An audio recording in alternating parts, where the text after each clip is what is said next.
actually, in the last dailies, I went over like an hour and a half over the mental health and whatnot of exactly this situation. It is a common thing. And I've done this on the stream before, and I'll do it again because it's very important. The feeling that you're looking at your work and it is absolute trash, it's absolute garbage, you don't like it, you hate working on your shot, is common in animation. And it is hard to get through at times. You're not always going to animate shots where you are just motivated and having fun every single step of the way. For most shots, there are going to hit points where you just hate the shot, where you feel like it's just not coming together, and eventually it'll come together and it'll kind of swing back. But then you do have those shots that you're animating and it just never gets there, at least in your eye. It's always just, I could have done better. I can't get this to feel the way I want it to. And that can be extremely frustrating and extremely demotivating. Now, how do we get over that?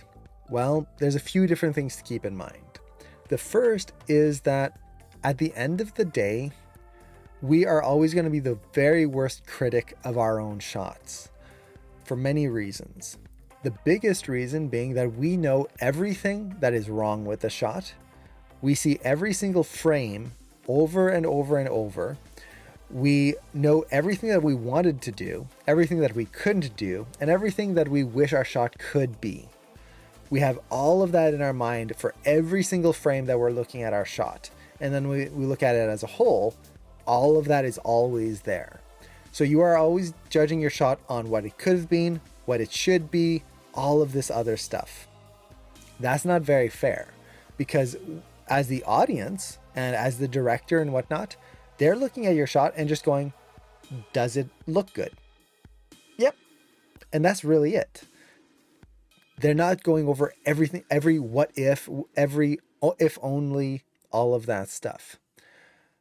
So we don't have to make it perfect, as long as it feels good. And this is where getting other people to look at your shot and let you know, like, is it actually working? Does it feel good? Is very important. Even in the industry, when you're working at a studio, you want to have that feedback. Talk to other people. Is it working? Is it reading? And get that outside opinion, because it's too easy to get locked into our own brain in there. The other thing that you can do is when you do feel like I'm just not understanding a certain thing. So a common one is splines. You're animating, everything's looking decent, you hit splines, and suddenly your shot is just trash. It looks terrible, nothing's working, everything's just gross. It just lost everything that it made it appealing before. As you go through that, the key, and this goes for anything, like whether it's going into splines, whether it's as you're doing polish, maybe it's just like foot contacts never feel right. Whatever it is that as you're animating, there's this step that is ruining your work and you're just not understanding. Take a step back, really analyze why. Why do my splines just make my work look like trash? In terms of splines, oftentimes it's the fact that Maya is doing too much work for you. You're losing the rhythm that the animation, or that you've created in your animation, and then as soon as the computer goes in and adds more keys, all of that goes out the window. So the common solution to that is take control of it a little bit more. Before going into splines, really break down your shots. If you're already breaking down your shots a lot and it's still not looking good, most likely it's that your breakdowns aren't dynamic enough. You need to really describe the motions and the spacing much more clearly. Now, this goes for anything. You want to figure out, okay, what is the thing I'm struggling with?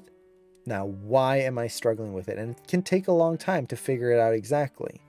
But once you do, you can now have something that you try to fix and attain with the next shot, or try to avoid doing.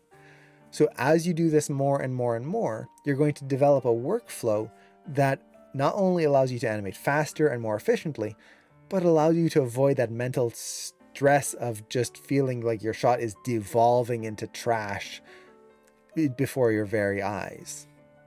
It's not that it's going to get rid of it completely, but it's going to minimize it. So that's the kind of the big things right there.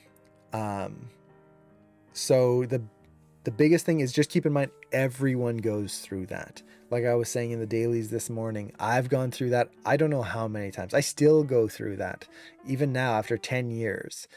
I remember at least 3 times an animation mentor when I was a student, where I was literally under my desk or in the corner of a room in the fetal position, just wishing that I could quit animating.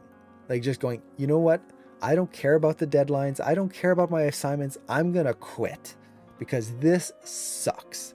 This is miserable. I don't understand anything. I am awful. And one of those times was when I was in class 5. Now, I'm not saying you want to go to that point. One of the reasons I hit that low was because I was also burning myself out in a horrible, horrible way, not sleeping, not eating correctly. It was just bad. But you will have those moments of just not understanding and feeling like you can't be an animator, that it's just everything you touch is just not going to be good enough. And we all go through that. The important thing is to just ask other people for feedback. Ask them, like, what do they think? Am I actually trash? And I was very lucky because I had Cameron, who at the time had his desk right over there. We were like right next to each other. So when I would feel like that, or when Cameron would feel like that, we would just come over to the other desk and go, no, it actually is working. All you need to do is fix this, and then you're going to be good. Because as you're in that situation, all you're seeing is the negative. There's no more positives. So yeah, I hope that helps. And I know it's kind of mostly a vague answer, but keep in mind that we all go through that. It's not a bad thing in the sense that you'll never be an animator. We just have to keep learning and understand ourselves. And that's what makes it a little tricky, because everyone is a little different. There's not one solid path to fix all of that. So, yeah. Let's see. So let me catch up with the chat here. Oh, yeah, and Isa, that's a really good point. So the best, it is good advice. Don't look at grades. So you're saying here, since we're kids, we are conditioned to the school grading validation instead of progress itself. In my humble advice and opinion, you definitely don't have to pay attention to me. I would say to focus on growth of your critiques and notes you are given. Exactly. The grades at the end of the day are not, how to put this? Like you said, we are conditioned to believe grades are the indication of pass and fail. If we get an A+, we're smart. If I get a C, I'm stupid. And all of that. There's this kind of, you're this or you're that, and there's nothing else. And animation is not that at all.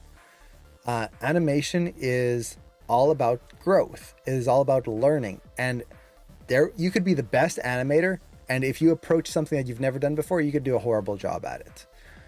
So animation is all about improving yourself and growing with yourself. And the grades are not there to tell you that you failed and you're never going to be an animator and you're getting a 3.5, so you're only mediocre. No.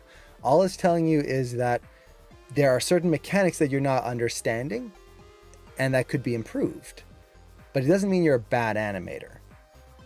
And that distinction is a very hard one to get through our heads, because since we're kids, most of us are conditioned to believe that those grades are a black and white pass, fail, smart, stupid, like good or bad kind of thing. And they're really not.